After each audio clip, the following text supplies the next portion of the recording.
What's up, everybody? Arthur T.L. Watson back at you. Uh, Here are my 2 cents. 2 cents today is I want to talk about how parents can't be friends with their kids. You have to be parents. Always parents first. My 2 cents is the kids are moving out here. When I say kids, I'm talking about the teenagers and young adults. They're moving off their own preference, Seem like they don't have no guidance or they don't have nobody to answer to it at their household. The foundation is not built within their household. I'm a father of 4, and I know it's hard to raise kids, teenagers, young adults. They're growing up already. I guess the phone, they have access to the phones because we need to give them phones. Just their world, we got to make sure they have phones to keep up, know what's going on. But that phone, you can get all the information of life, so to speak, on the phone. You know what I'm saying?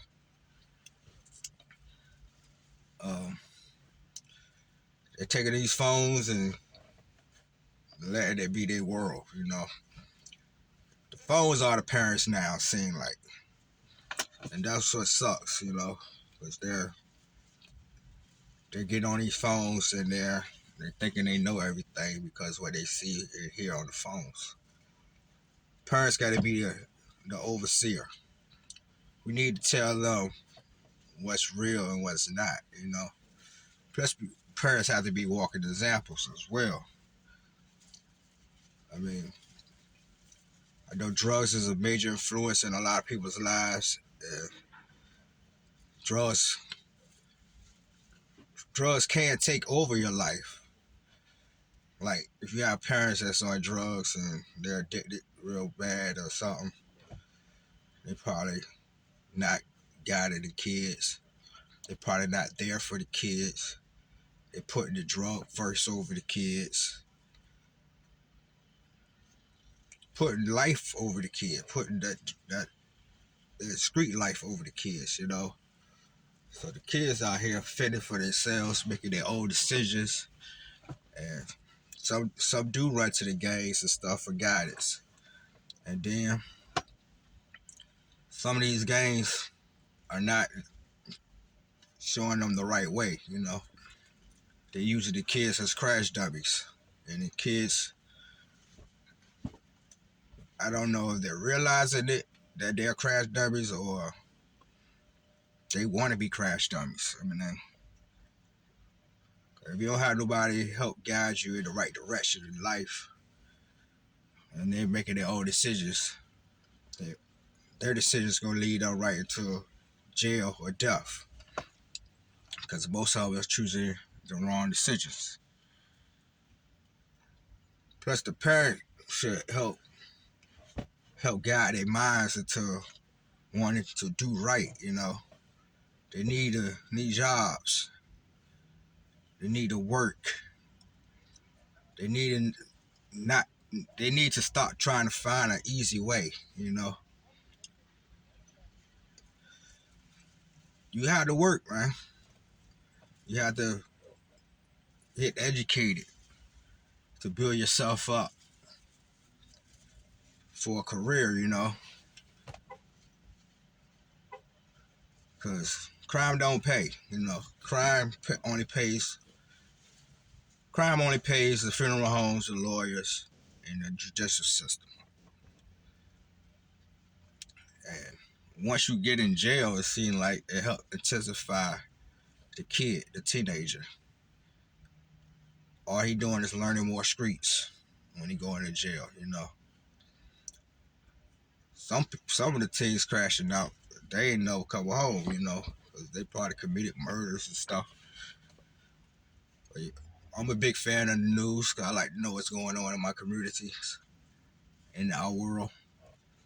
I see a lot of crime jumping off. They got the flash mobs when they running up in the store, what they call it, smash and grab. They grab at ATMs, jewelry, phones. They, any crime you might name, they're out there trying to commit it, for an easy life. And it's backfiring on them. So us parents need to grab our kid, before they crash out. I had a nephew. Well, I got a nephew.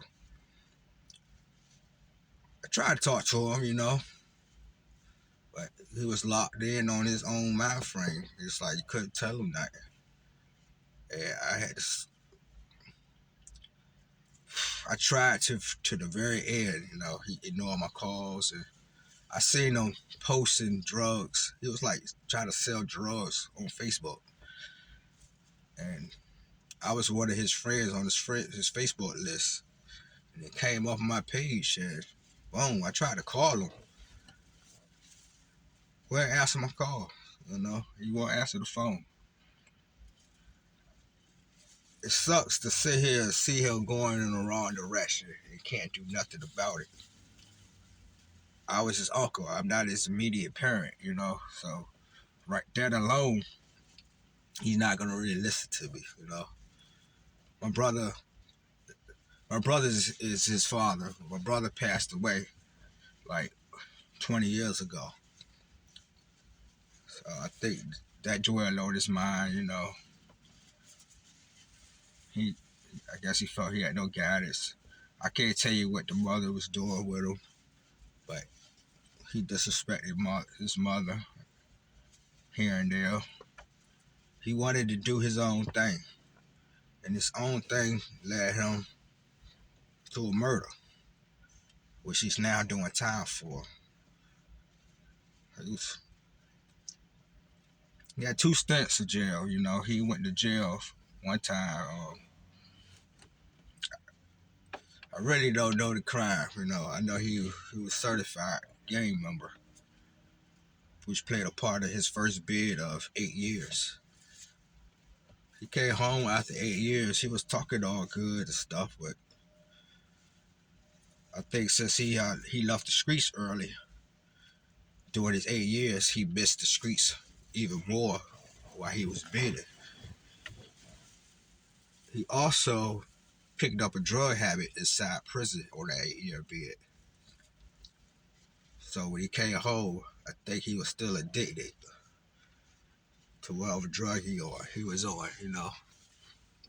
And that played a part into him crashing out the second time. The second time was the murder.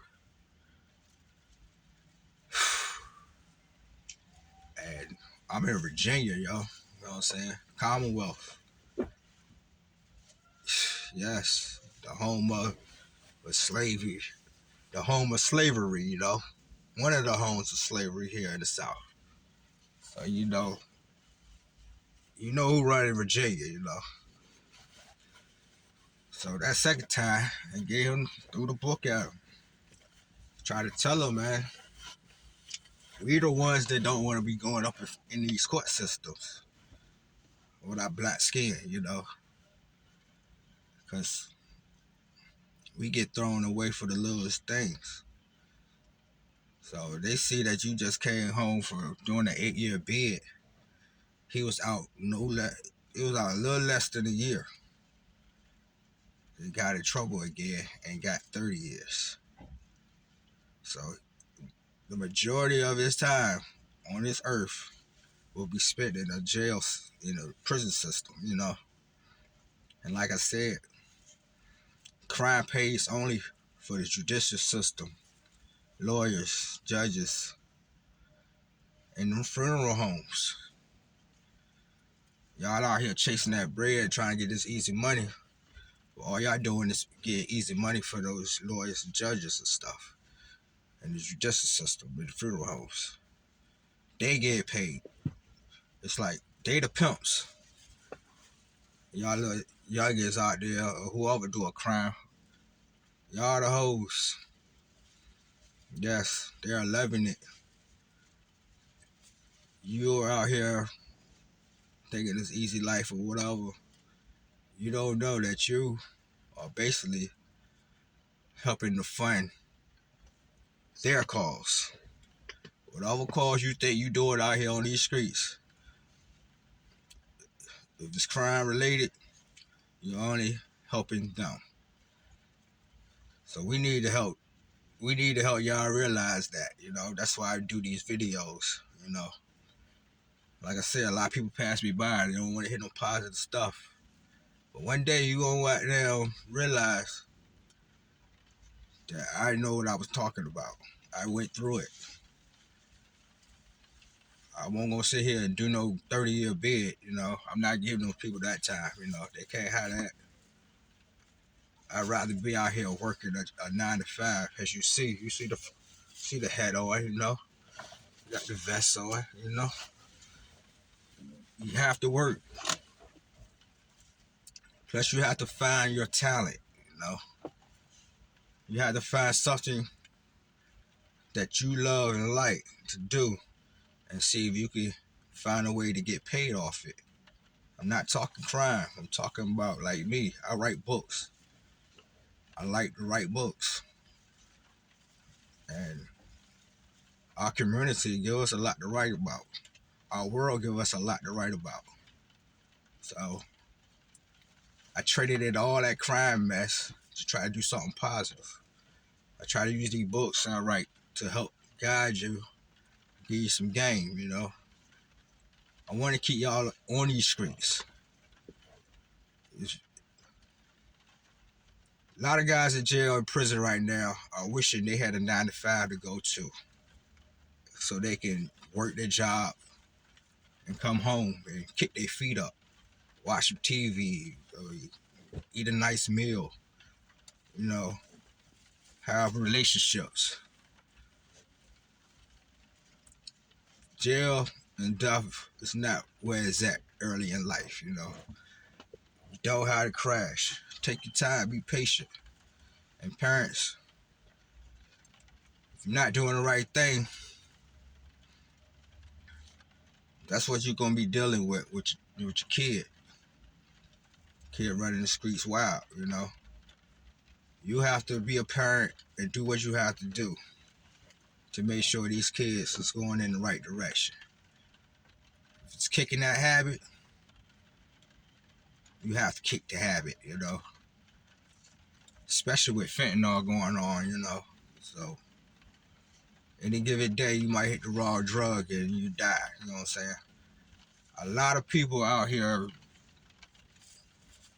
dying in the cars because they can't wait to go home to hit the drug. They hit the drug right in the car, they OD in the car. Drugs can't be your first. It can't be your first love. It can't be your everything. So we got to get control of ourselves and controlling this situation that's going on. Like, we have a lot of memorials going on in our communities all across the United States. Kids are dying left and right, and it's not fair. It's not the way to go. So I'm here to give you my 2 cents on it. I pray for all y'all. I love to see kids out here doing what they have to. Not all the kids, because there's some good kids out here that are trying to be positive and stuff. Us older folks, we need to be good role models. We can't encourage this. We can't kill off the generation. We're not gonna have a future if we kill the babies. You know what I'm saying? The babies is a key part of our life. We need them to keep our cycle going. We're trying to grow as a race. We gotta teach our race the right way. Reach one, teach one.